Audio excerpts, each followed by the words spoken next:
Okay, when we left off yesterday, they were at the festival and Avon just went on stage to start playing her guitar. We played Tumbling Tumbleweeds, which I had been feverishly practicing all week, even though my part was quite simple. A large audience formed to watch as we played, and I saw that all their eyes were on me in a strappy pink dress, me in my mother's necklace, playing my mother's guitar, me with terribly flushed cheeks, beaming as the lead singer winked at me while we played. I looked out into the crowd and saw Jessica and the other girls watching me with excited faces. I saw Zion smiling and waving, and I nodded back. I saw my parents, arms around each other, swaying to the music. I saw Josephine watching me from the very back of the crowd. She had a painful look on her face, and I wondered if she was thinking about her daughter. I tried to imagine how hard it would be for a woman who had been in her position, having just lost her only daughter, already getting on in years, as she had put it.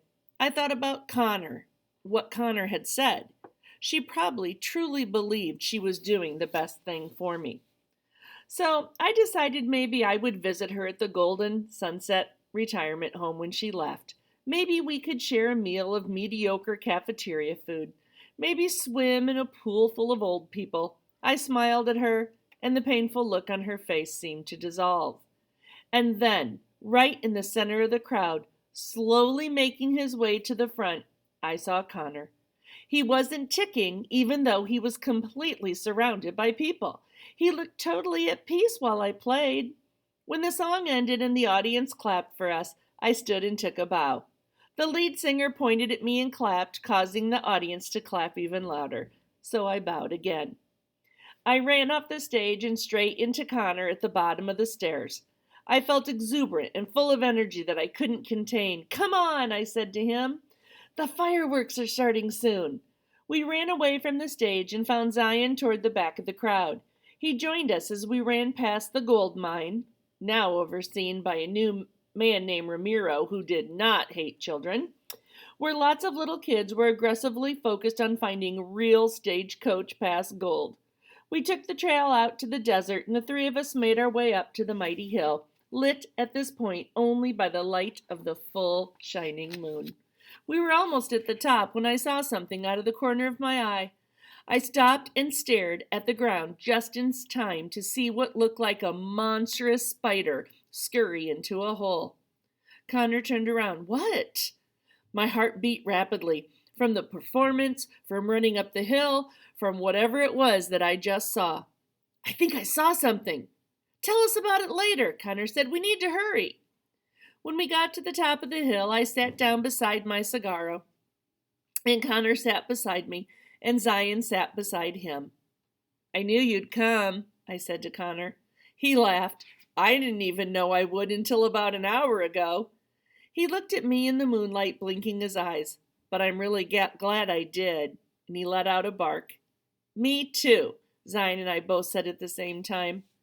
Connor looked down at the city lights. "You spend a lot of time up here, don't you?"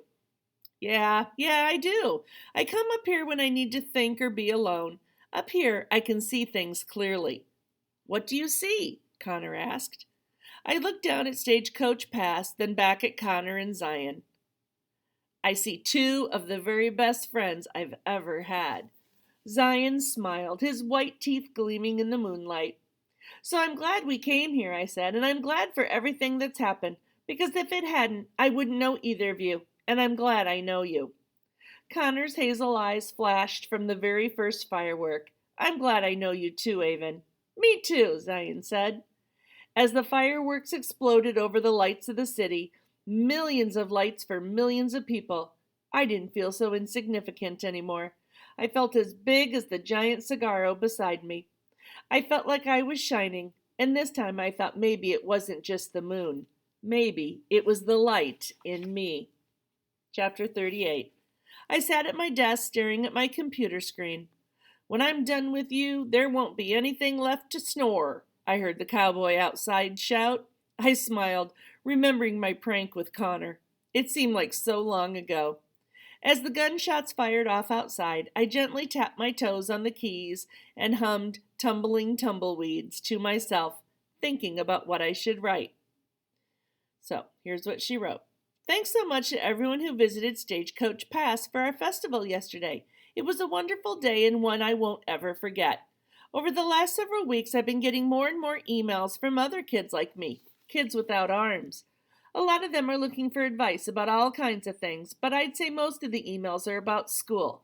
Everything from making friends to handling homework assignments to dealing with mean comments and the looks. I've thought about it a lot, and I came up with a list of 20 supplies you need to survive middle school when you don't have arms. Here it is. Number 1, good shoes.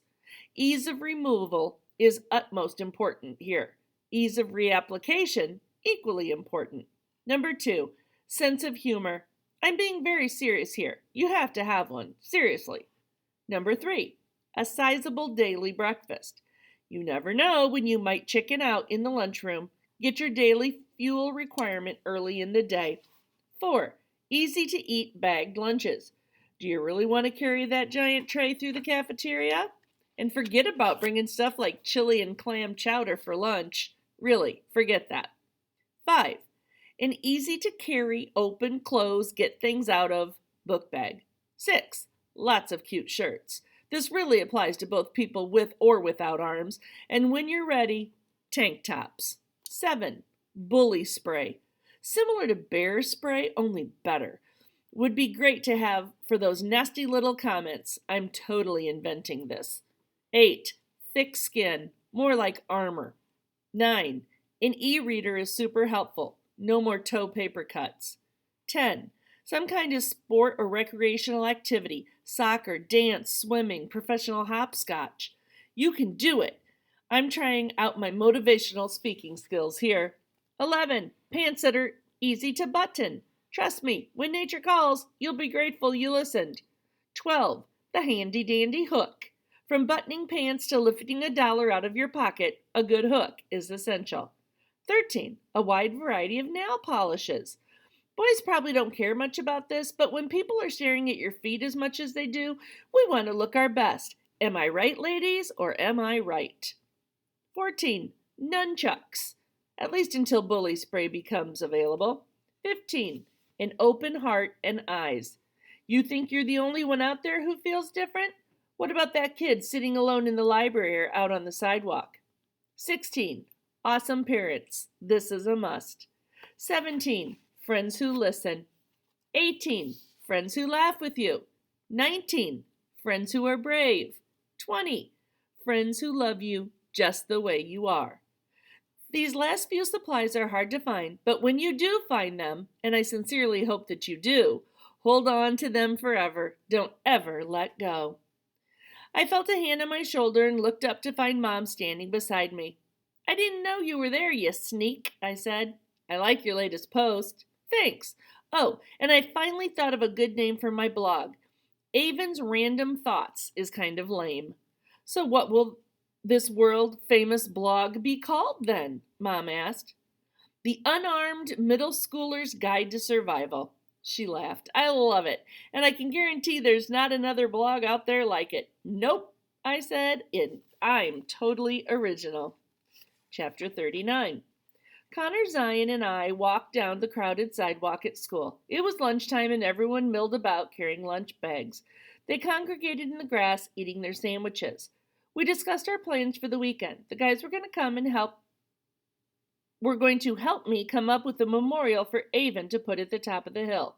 I thought it would be a nice surprise for Josephine. I also was going to start teaching them how to play the guitar. Connor hoped it would help his tics, and Zion hoped it would help him with the ladies.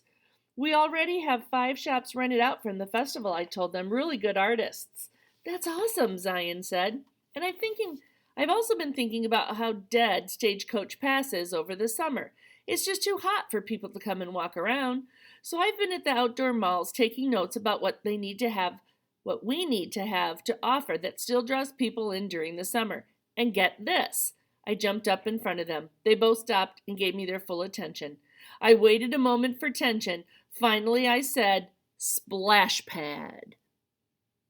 You want to put a splash pad at Stagecoach Pass? Not a regular splash pad, I explained, like an old-fashioned splash pad.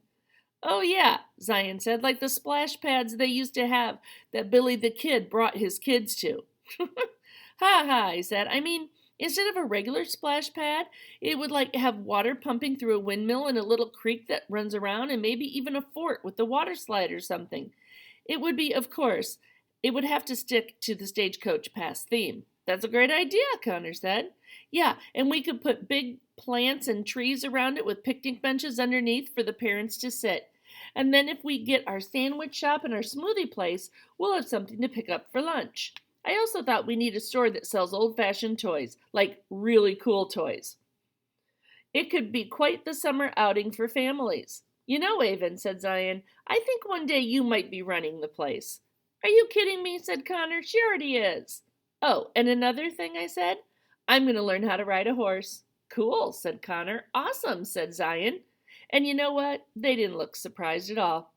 Jessica walked by us. Hi, Avon, she called, and a couple of girls walking with her waved at me. Hey, I said, see you guys at practice. I saw that they were walking by the cafeteria. I stopped. The guys stopped, and both gave me questioning looks. I looked at Connor, I looked at Zion, and I walked to the doors. You guys want to eat lunch together? The corner of Connor's mouth tipped up a little, and he barked. He walked to the doors and opened one for me. Ladies first, he said, almost as if he were asking me if I had thought this through, if I was certain. I smiled at Connor, stepped forward into the doorway, and entered a cafeteria I had never seen before. After all, there was a lot I needed to do with my life. I had places to see, things to try, and new friends to meet, and light to shine.